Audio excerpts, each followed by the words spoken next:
I have a goal that each of these thrift flips will only take me 30 minutes.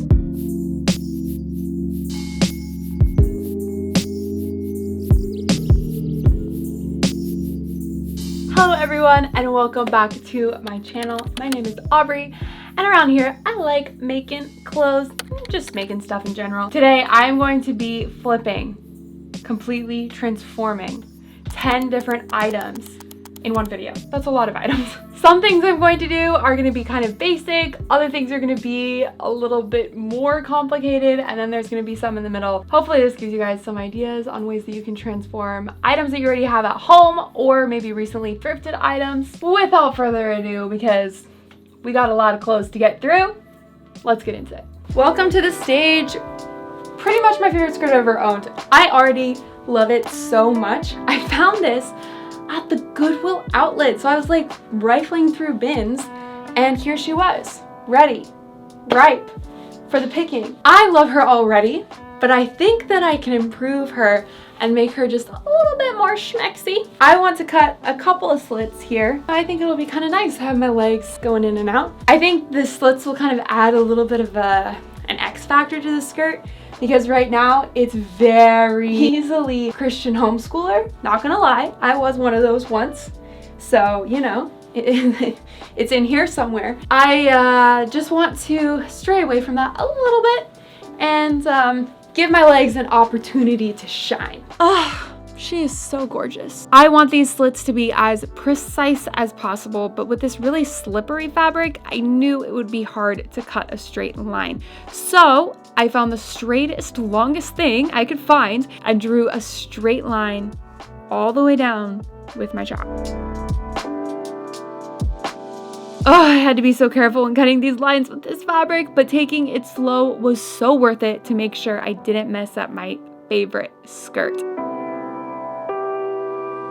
Now that I had the slits carefully cut, I sewed a little hem down both sides of each slit.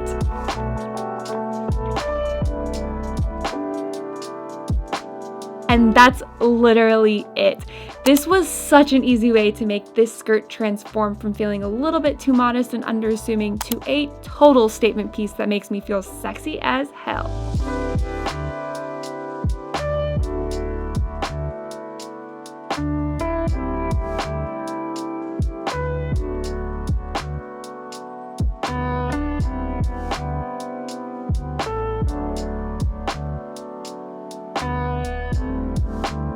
Number 2 is this dress. Now this dress actually doesn't belong to me. This is my sister-in-law's dress, and the other night I invited her and my brother-in-law actually to come over and have a little bit of a clothes customization night because they both like to do that too. My sister-in-law brought this dress over and told me that she wanted to replace all the buttons, and I was like, oh my word, that is such a good idea. Can I put it in this video and do it for you? So I literally went and found buttons for her, and I'm going to just replace the buttons. I just thought it was like such a perfect idea to put into this video, because if you have a shirt with buttons or a dress with buttons that like the buttons are just these, you know, cheapo plastic buttons, go invest in some nicer buttons. How many times can I say the word buttons? And replace them. I don't think it's necessarily going to transform this dress, obviously, because we're just changing the buttons. But I do think that it's going to kind of launch this dress into a different league than it is in right now. Okay, I'm so excited for this one. This was honestly so freaking easy. I just removed the buttons with my seam ripper. You can definitely use scissors if you don't have a seam ripper. You just have to be really, really careful to not cut the fabric.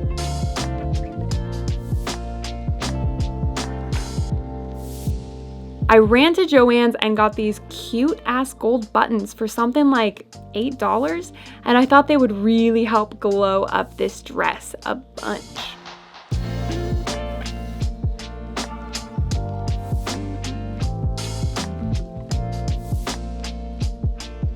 And look, compared to those cheapo black buttons that blended into the dress, these gold buttons really pop and make the dress stand out.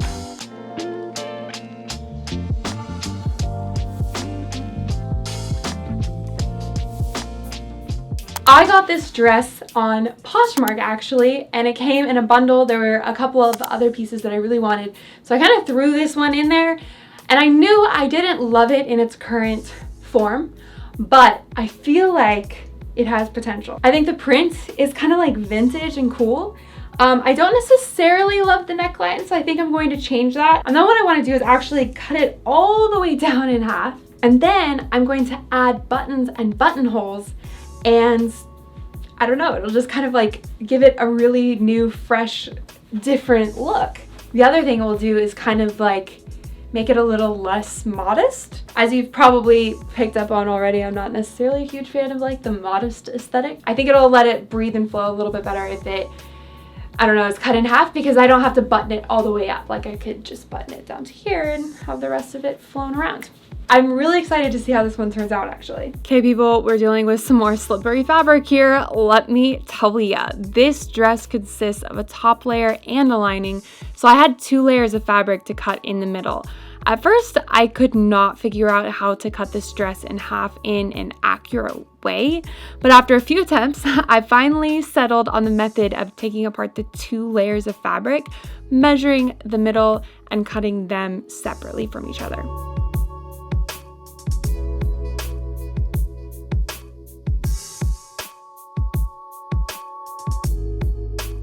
Next, I knew I wanted to change the neckline, so I matched up the 2 sides, pinned them together to avoid slippage, and cut off the corner to create a V neckline. I painstakingly sewed wrong sides together all the way down each side of the dress, and see, once you turn it right side out, it has this nice clean edge. I chose these black buttons I found at Joann's for maybe $1 a piece, and I think they look super cute with this dress. I did remember to measure between each button to make sure they were evenly spread, so it looks a little bit professional. Now, 1, 2, 3, 4, 5, 6 buttons later. Damn, she's pretty. Okay, so now the intimidating buttonholes. Maybe we could just call them buttholes actually, because they were horrible. I marked where each one should go and then started the whole process. So here's how I did it. I used a zigzag stitch that was on the smallest length my machine could go, and I zigged and zagged all the way down to the bottom of the buttonhole, then did a wider zigzag stitch to seal off the bottom, repeated that all the way up to the top of the buttonhole, and then sealed off the top with a longer zigzag stitch. Now it's time to cut. I cut a slit right down the middle of the buttonhole, and oh good, the button fit. I did that for the rest of the buttons, and then I was done. Honestly, this dress really changed for me from like an outdated dress you might wear on Sunday morning to church kind of thing to a totally interesting, fresh take on a floral summer dress.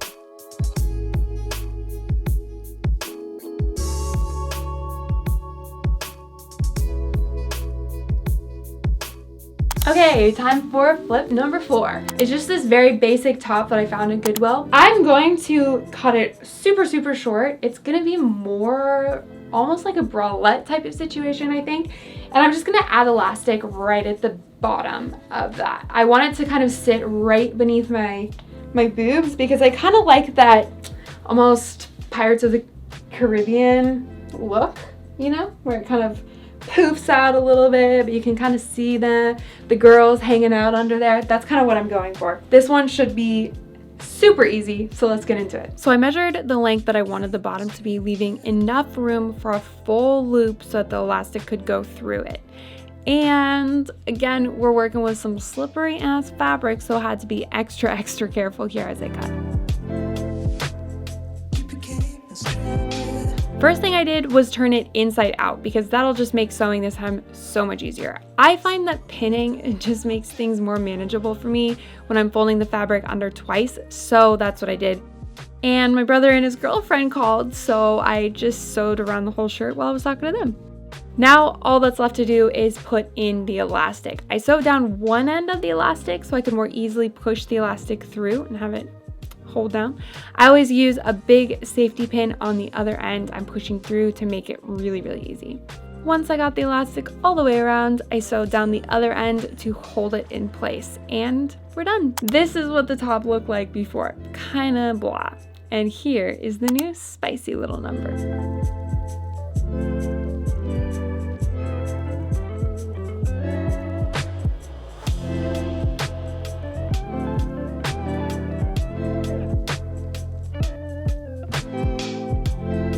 So I found this shirt at, I think it was the Goodwill outlet actually.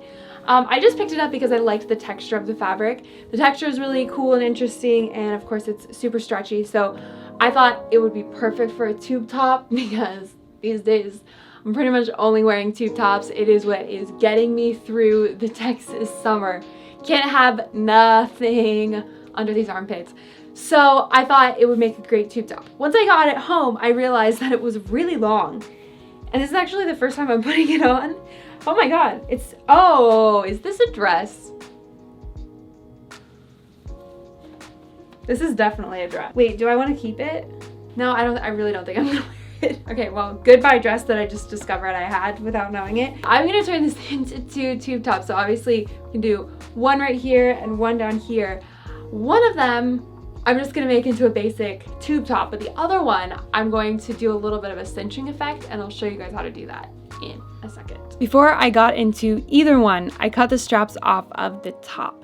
Each top was going to be basically the same width, so I just decided I could cut the whole thing right in half. Okay, ready for top number one. I had these pants with a huge hole in them, and I wanted to keep them around just for scrap fabric, so this was perfect. I just cut a little bit off the bottom and split it into 2 equal straps.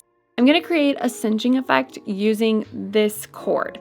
So I knew I would sew 2 channels using the scrap fabric onto the wrong side of the top, but I also wanted to be a little fancy and make it easy on myself by sewing the cord right into the channel, so I didn't even have to bother with pushing it through.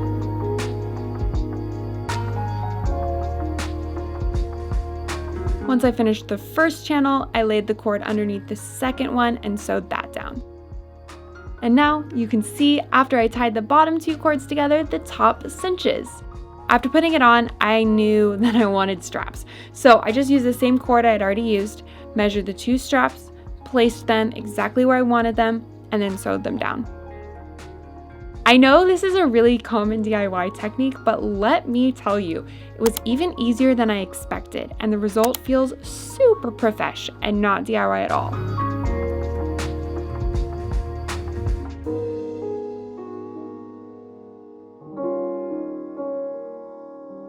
Okay, on to the next one. Surprise, surprise, Aubrey's making a tube top. Whoa. But I'm putting a little embellishment on here. It's like this ruffle effect. What is it called again? Scalloped? I honestly can't figure it out, and I've been spending so much time Googling it. So let me know if you know what this is called in the comments. Basically, I just sewed a really short length zigzag stitch all the way around on the very edge while stretching out the fabric as I sewed. The fabric began to curl up and have this cool, different edge. Then I finished it off by hemming the top of it, and we're done. I really, really love how this second one turned out too. I have a lot of tube tops, but I think this one is my new favorite.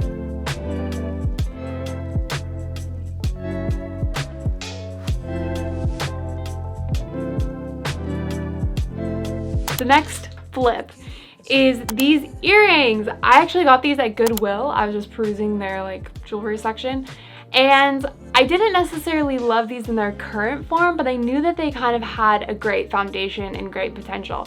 So what I'm thinking is I'm basically going to take some of this white yarn that I have right here and string it all the way around the bottom half of this circle. It'll add a lot of length to it, and I think it'll just make these much more of a statement. I'm really loving statement earrings these days, like ones that you really see, and I don't know, I think this will be really good. Okay, here are the little guys and the yarn I'm going to string on them. Each string is going to get looped around the earring, so I just folded it in half and measured how long I wanted the yarn to hang down. Then I cut a bunch of strips of the same length.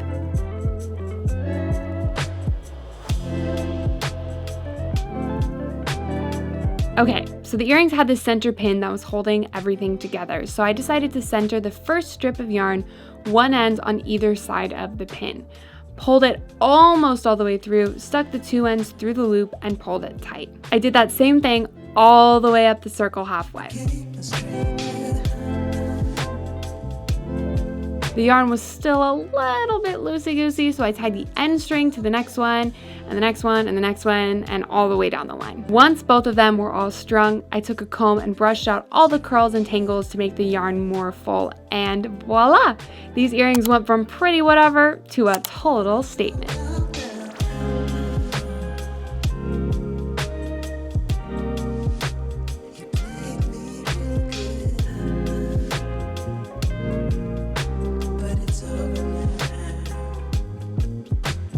Last but not least, this is going to turn into number 9 and number 10. I'm gonna make this top part, I think, almost like a bralette type of situation. And I'm just gonna cut it right here and then add some elastic to make sure that it stays nice and snug. Then the bottom part, surprise, surprise, I'm gonna turn into a tube top. Are we surprised? No. Oh, but it's gonna be a little bit more complicated because it has a lining. Don't even worry about it. It'll be interesting. Okay, first thing I did was just cut the shirt in half. I want to start on this top portion. I'm gonna be sticking elastic on the bottom here. So I wanted to create a channel for that elastic. Again, turning it inside out is always easiest, and I pinned it down, leaving a small area for the elastic to go through. So. And now to put the elastic inside. It is literally the same as the last little purple top from earlier this video.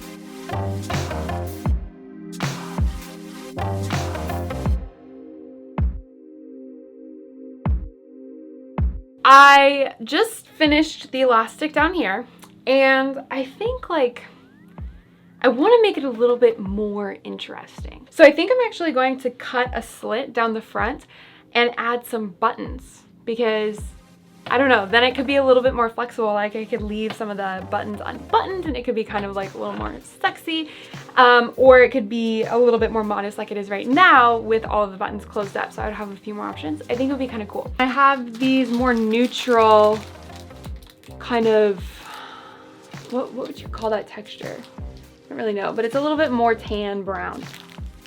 Yeah, I like that. That's pretty nice actually. So I think I'll just add 4 buttons all the way down. Okay, so before I cut it in half, I wanted to sew down the elastic on either side so that it doesn't snap and I lose all the work I just did. After I cut it, I just hemmed both edges and attached 1, 2, 3, 4, 5 buttons. Now for that same painstaking buttonhole process, just a lot smaller.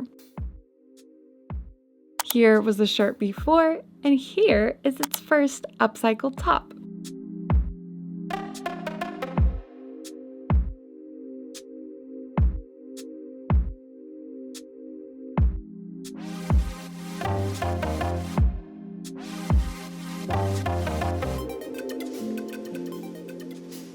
This next one was so easy. Because this top has 2 layers, I just attached them wrong sides together, and then once it was sewn, turned it right side out. I needed to trim off the edges just to make it tight enough to stay up, so I added a little seam there. Okay, so I just tried this on, and I definitely need to add a seam right at the top here just to make sure that it lays flat and has a nice finished edge. It kind of kept rolling, this lining kept rolling up. So I want to make sure that it kind of lays exactly how it should. Just added a little top stitch, and now I have a new and different tube top to add to the collection.